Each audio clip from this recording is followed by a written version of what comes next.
Stability. A word to some, a necessity for most. In this video, we're going to take you on one man's journey to find that very thing for his car. And not just any car. A 1985 Rolls-Royce Silver Spur. For you and he are now headed into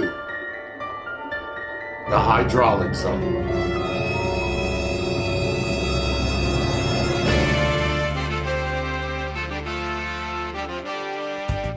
My name is James Cameron. No, not this James Cameron, this James Cameron. I grew up in Coney Island, Brooklyn, New York. Oh my goodness, what a time it was. I now live in Virginia, and over the last 15 years, I've been portraying an 18th century man of color by the name of John Rollison. I also worked in radio broadcasting for over 15 years.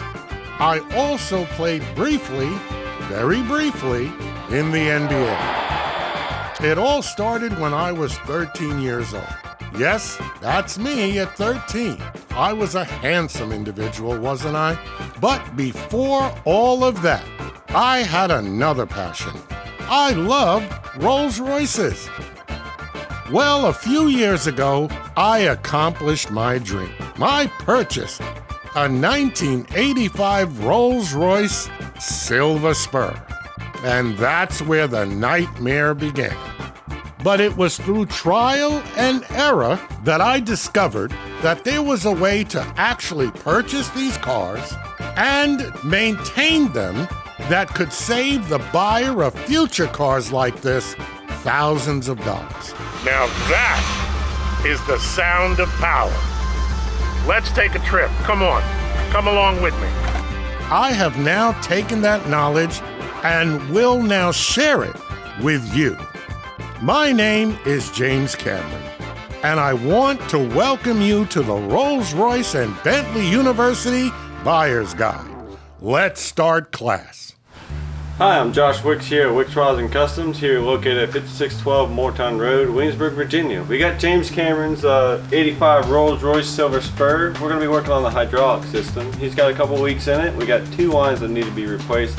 They go to the accumulator. We're going to replace them with high pressure hydraulic hoses, fix those leaks, and then we'll end up having to bleed the hydraulic system afterwards to get all the air out of the system.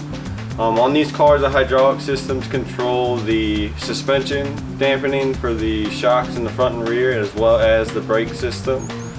So if you got a leak in that system, it can hamper handling performance and braking performance as well.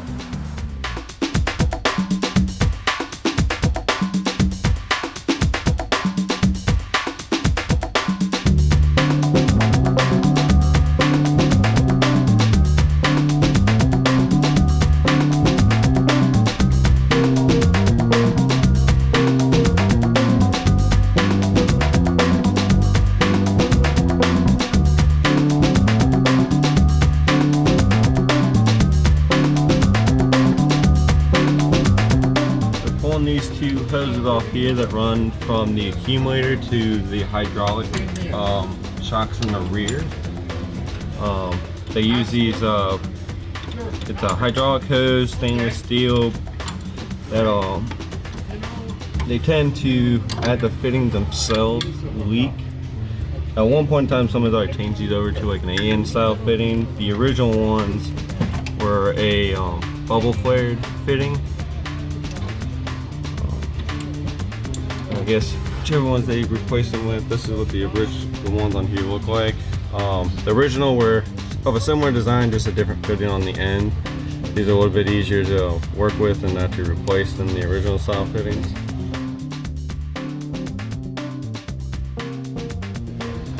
And then this is the new line that we're going to replace it with. These are hydraulic brake lines from Wilwood.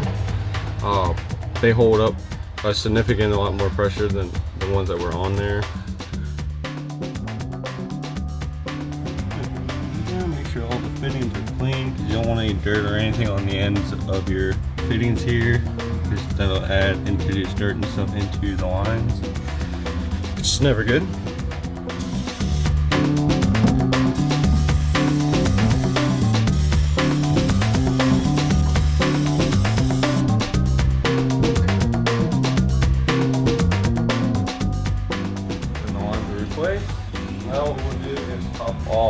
the hydraulic oil, which is a mineral-based oil. It's not the same as like any of your DOT 3, 4, or 5 brake fluids. We're gonna end up using mostly just the Bentley LHM Plus fluid. They use this special adapter fitting to kind of keep you from cross-contaminating the hydraulic oil with any other fluid. It fits into the reservoir right here. We'll lift these little green tabs and they allow you to slide into the end of it to fill it up. Use this tab, roll this up. This tab will come out. And you can take this.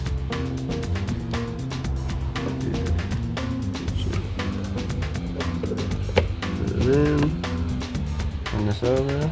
That locks it in. Watch the levels here on the side.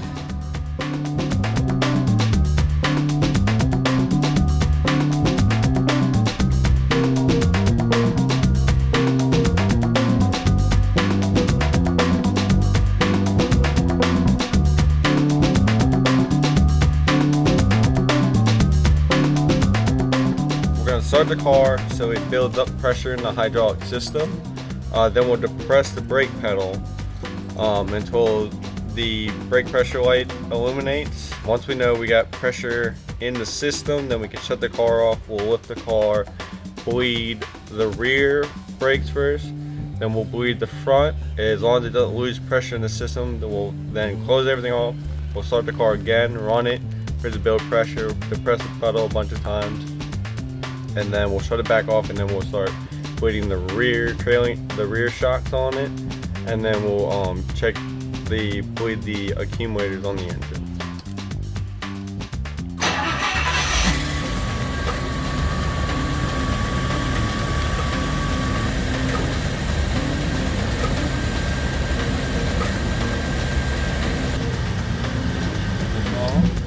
And then I'll hold this, I'll get a rod and keep the pedal depressed, and then we'll go ahead and bleed the brakes.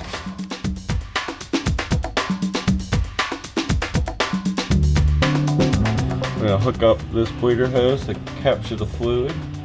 And I'll crack this open, and we're going to watch the fluid come out, and we're trying to make sure there's no air bubbles in it.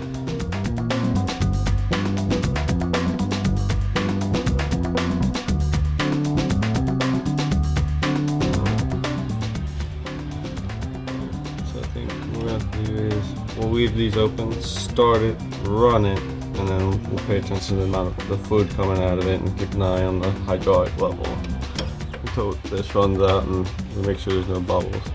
Because being that we open the system all the way in the front, we got to make sure that any air that would have been captured up front travels and moves all the way through the back so it comes out the system.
level here. On the sign you see on the front side, it's about halfway down, so it's just right at the minimum level. So we'll go ahead and open this up and add more fluid to it.